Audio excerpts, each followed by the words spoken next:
Ladies and gentlemen, leo ni zamu ya Diamond Platnumz. Penzi imefanya Harmonize fukuzishe Mwarabu.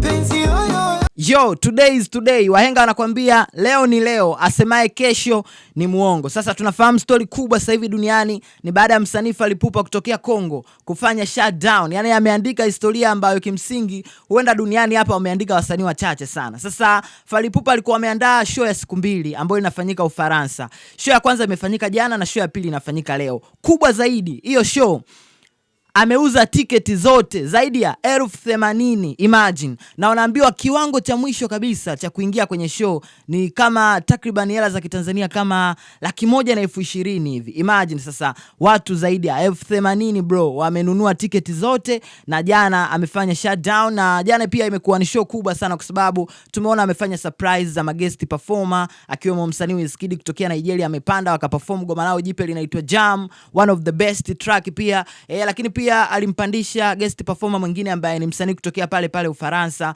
namzungumzia Juliet Field, yule jamaa ambao ameimba lile goma la pambele pambele la la la la la, ika talk of the town.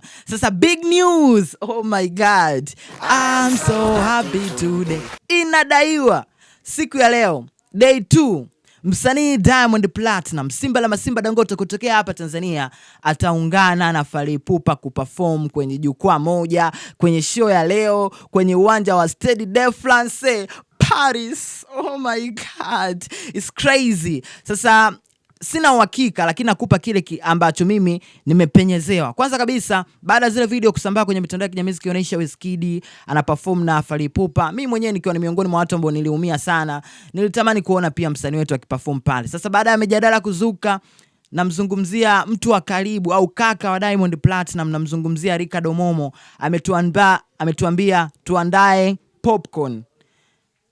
Netflix, movie ya Netflix inakuja. Hapo pia Idi Santos ametuambia tuandae chapati, supu inakuja, inaletwa mezani.